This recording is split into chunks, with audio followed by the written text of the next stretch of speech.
How's it going, everybody? It's Alfred Curly here.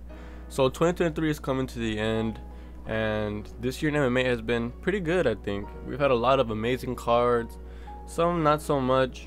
And what I want to do today here is I want to rank every single pay-per-view that's happened this year. In total we had 14. And anyways, let's get started with the video.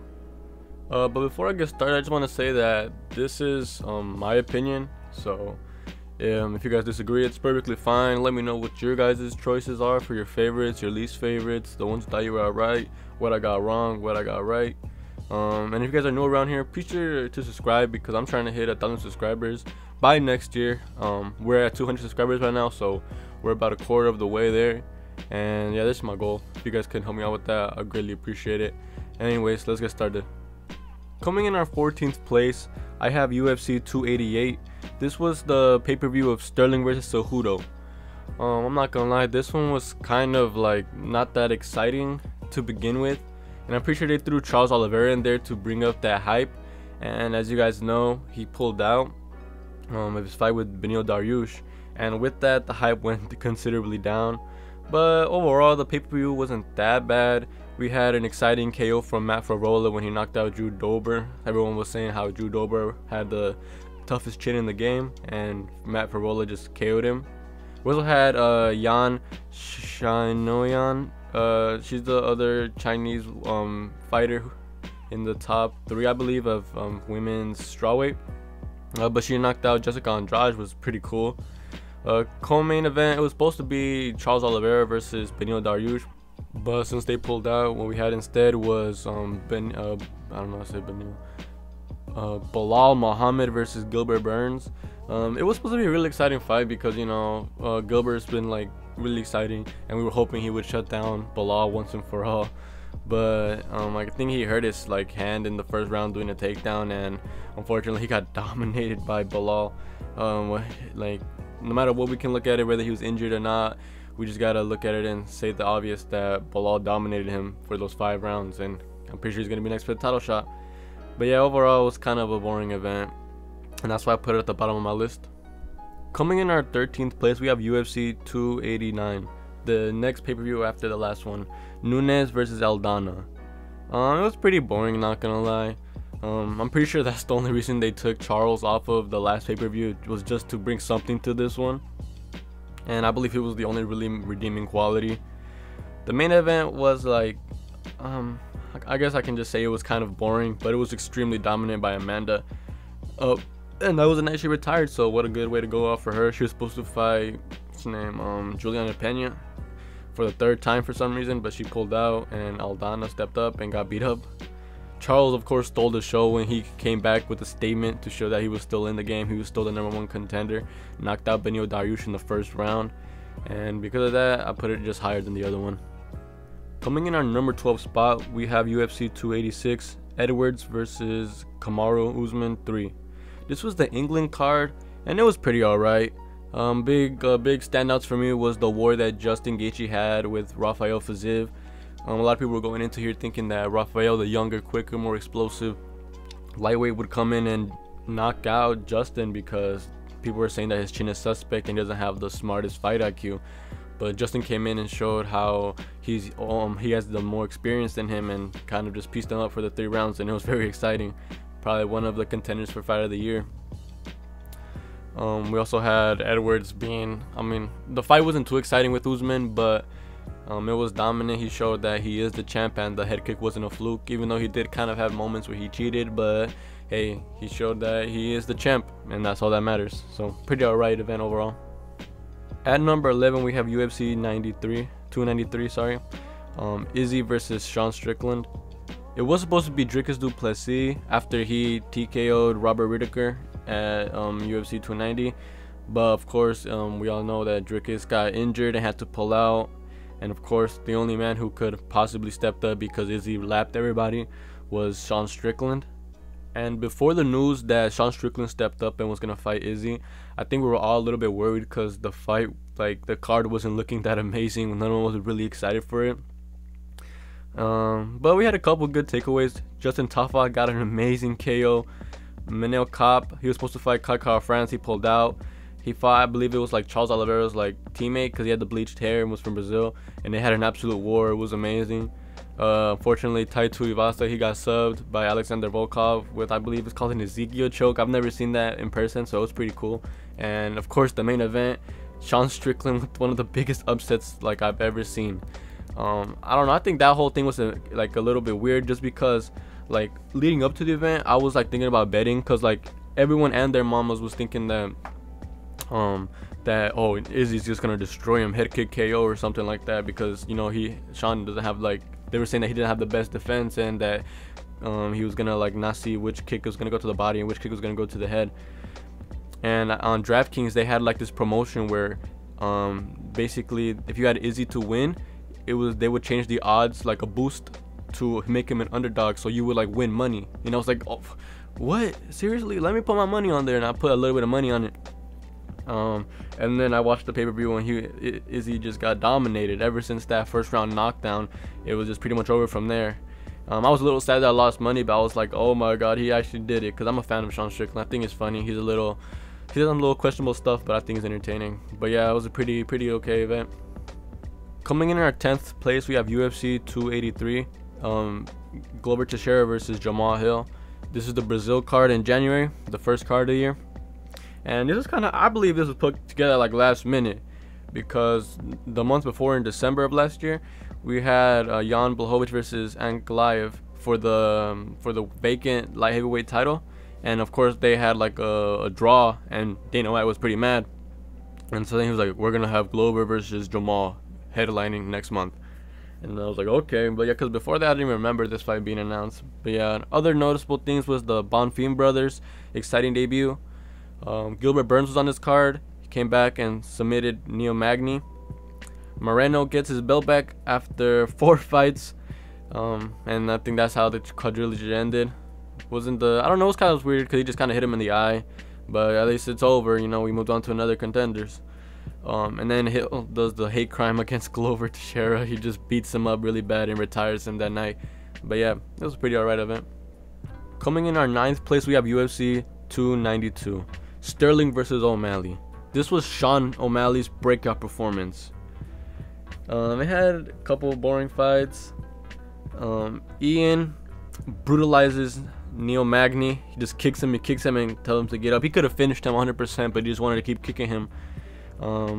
We had Zhang Wei Li beat up what's her name? I forgot her first name, but Lemos. She beat her up 5 rounds, dominated her, and I don't really see anybody taking the belt from her. And of course, main event. If you are what you say you are, a superstar. Man, when that song played, I had like shivers down my spine, because I was like, oh snap, he's here, he's doing it. And then of course, I think he did pretty good, because he stuffed like 2 takedowns. I believe he did it pretty well. And considering after the fight he said he injured his like back or something like that, I forgot which injury he had. He came in injured and he couldn't wrestle. So I think it went well for him that he didn't get taken down that much, or at all, sorry. And then of course he landed the perfect pullback right and knocked out Aljamain Sterling. And I know like a lot of people were complaining that, oh, early stoppage. And I mean, I can see where they're coming from, because Sterling wasn't out cold, but like he was just laying on the floor and Sean was just boom, boom, boom. Like he kept hitting him hard and hard. And then he turned his back, and maybe he was trying to like get up and try to like go for his legs or something. But like if I'm a referee and I see that like he's getting hit, and then he turns his back and he gets hit again, I'm like, okay, that's enough. Like maybe he should have like done something to be more defensively sound. Maybe he was trying to do some other stuff, but it didn't look that defensively sound to me. But yeah, I can see where they're coming from by saying it was early stoppage, even though I think it wasn't. But yeah, pretty okay event. Like I said, the biggest takeaway was Sean O'Malley's breakout performance. At number 8, we have the most recent and the last pay-per-view of the year, UFC 296, Edwards versus Covington. I'm not gonna lie, guys, I was really excited for this fight when like everything was leading up to it announced, but it turned out to be a big letdown. The prelims were awesome though. Aaron Lipski submits Casey O'Neill. Cody Garbrandt gets the walk-off KO. Irene Aldana comes back, redeems herself with fight of the night. Josh Emmett kills Bryce Mitchell. He just leaves him there twitching on the floor, and that was like really sad to see. I hope Bryce Mitchell comes back like stronger, and I think he's okay. But that was like, wow. And then we had Tony losing. Oh my god, that was sad, man. We were all saying that Paddy Pimblett was like the most winnable fight for him, but it's just the youth of Paddy is what won him the fight, and it is what it is. 7-0. No, 0-7. My bad. Sad days. And then Shavkat with a broken ankle submits Wonderboy. So good win for him. He's up there for maybe a title shot next, but I think they're gonna give it to Belal. They should give it to Belal. Pantoja dominates. What's his name? Brandon Royval. Some people were saying it wasn't like the most exciting fight. I think it was a pretty good performance by Pantoja. He did what he had to do. Another dynamic performance. Can't wait to see him again. And then the main event was really disappointing. I think Leon Edwards pulled an Izzy and just stayed on the outside kick. I think he took down Colby Covington a couple times just to prove a point, and good for him. But like the lead up to the fight led me thinking that he was gonna knock him out just because of what he was saying, and like I think if he would have done that, he would have done way more for his star power than to just prove that he's better than everyone.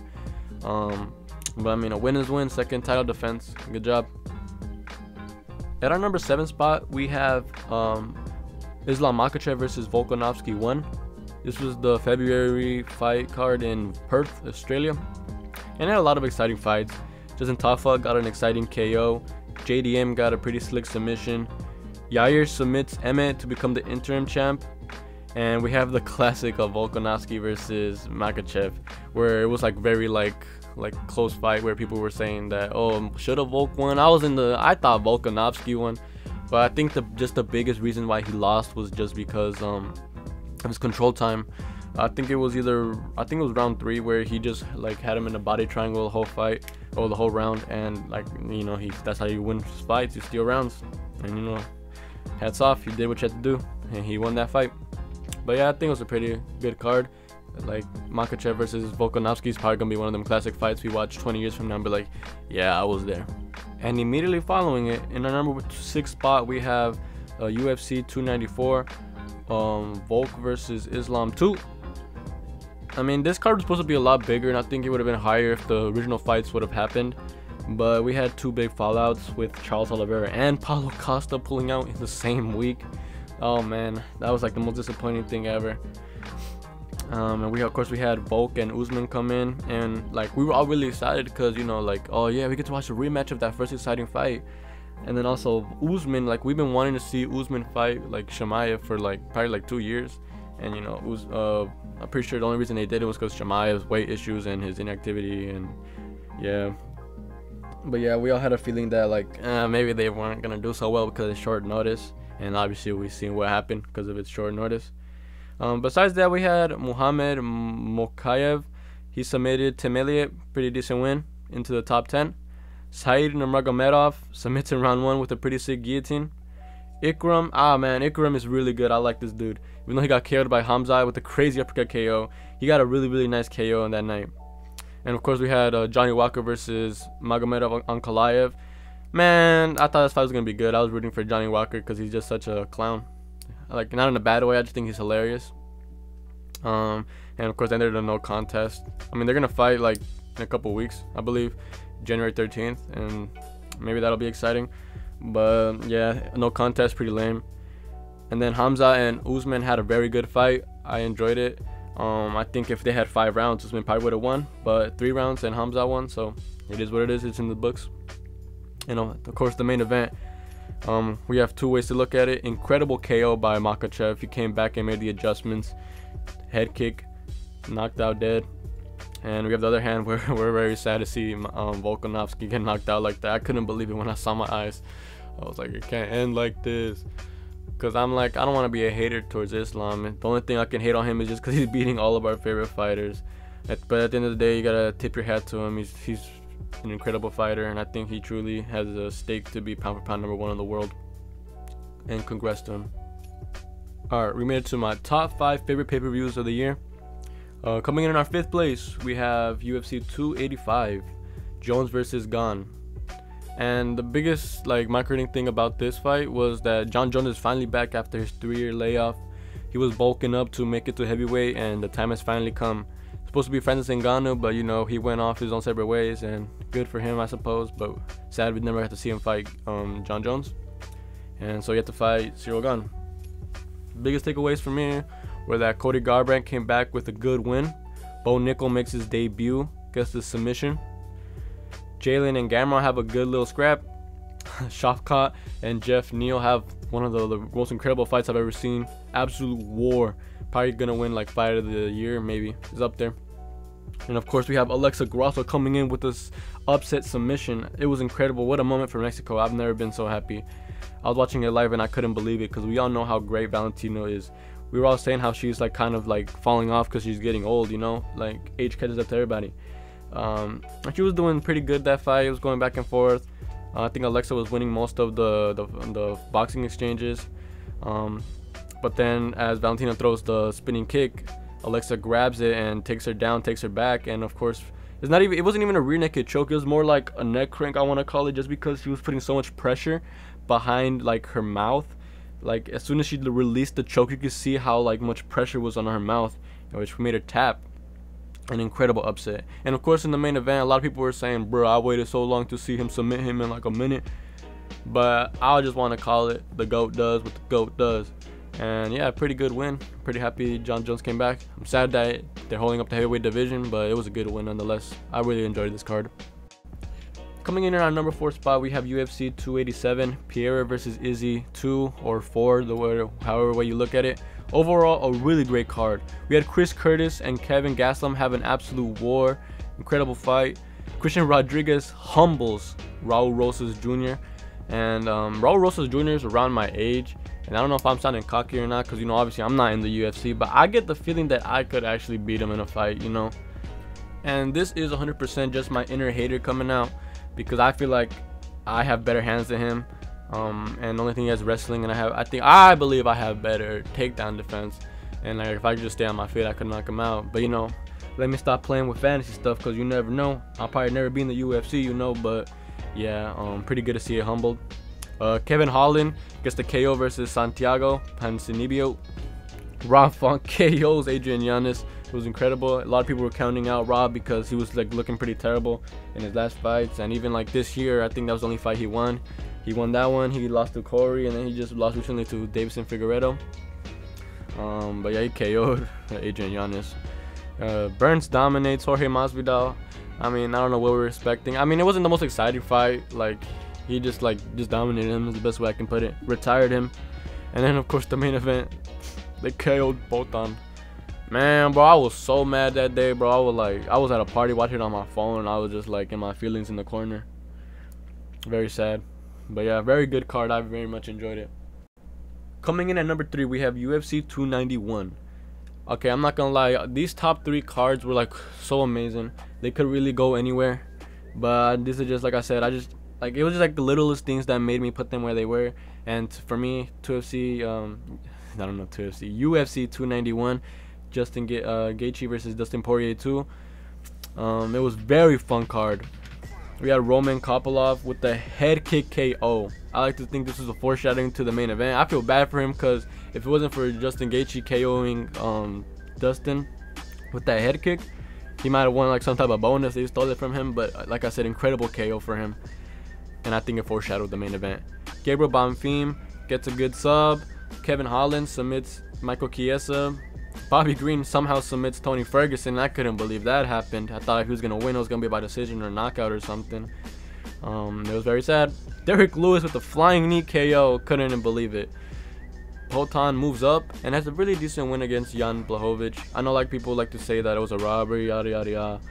But I feel like Poatan did enough to win. He did more damage. Yeah, Jan took him down, but I think damage won that fight. And then Justin proves why he shouldn't be counted out. He was getting pieced up a little bit in the first round, and then he came back the second, threw a random like high kick, because I don't think I've ever seen him throw a head kick in my life. He just knocked him out, and wow, I'm pretty sure I won money that night. This was very happy for me. I don't win like no bets, but this is one I actually hit. So yeah, very good event, really memorable. Happy for Justin, the new BMF. At our number 2 spot, we have UFC 290, Volkanovski versus Rodriguez. It was a really awesome card. International Fight Week. They had a lot of Mexicans on this fight. fight card. But all but one came through. Very, very sad, man. I thought it was gonna be a breakout party for us. We could finally say we have good combat athletes in the UFC, but we all lost. And the only one who won was Jesus Aguilar. He had a crazy KO. I watched this one live. I think I was in a hotel room and I was watching it, and it was insane. Very happy that he won, and unfortunately everyone else lost. Robbie Lawler had a perfect retirement. Got the KO in the first round. Very good fight. Bo Nickel KOs Val Verburn. Very good knockout. It was late replacement, but still would have showed to put on for Bo. Then we of course had the Jalen Turner versus Dan Hooker war. What an incredible fight. I think it's up there for fight of the year as well. Good win for Dan. I'm pretty sure he had a really good head kick and didn't get knocked out, so that was pretty good to see. And then we also had Dricus du Plessis with a massive upset. TKO'd Robert Whittaker. I don't think nobody saw that coming, because we were all saying how he was mid and this and that, and he probably shouldn't have gotten this shot. And the only reason he's getting it is because he wants to fight him for like African powers or something. And he got his nose operated on, and shoot, man, he steamrolled that boy. Wow, I couldn't believe it. Brandon Moreno and Alex Pantoja, fight of the year. Incredible fight. I mean, of course, I'm sad to see that another Mexican lost again, and Brandon Moreno can't defend the belt for nothing. Oh my god, I love the guy, but he can't defend it, and it's very sad. But good win for Alexander Pantoja. His end of the fight interview was very sad and touching.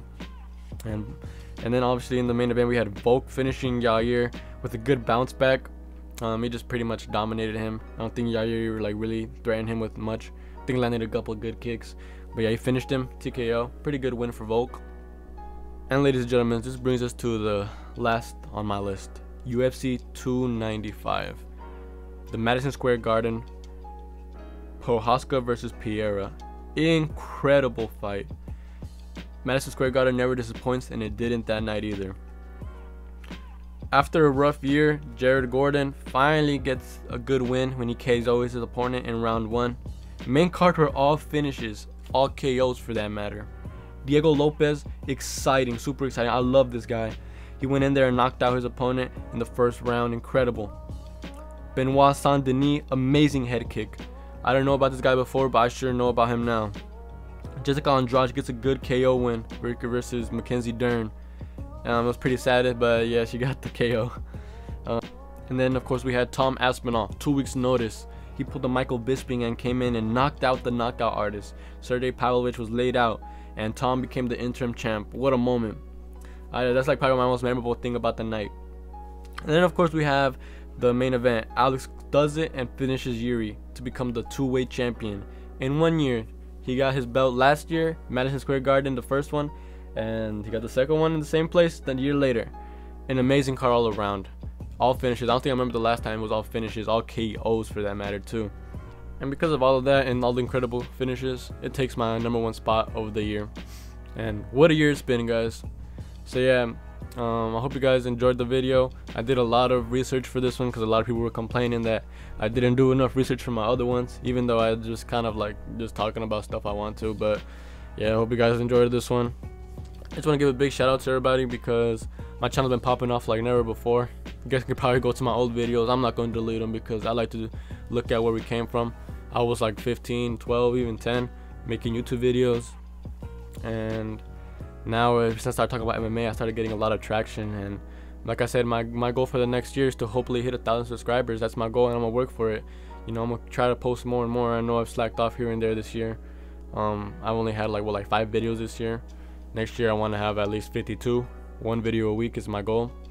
And like I said, thank you guys for watching. I like to talk about MMA, and talking with you guys has been really fun, and I will continue to do it.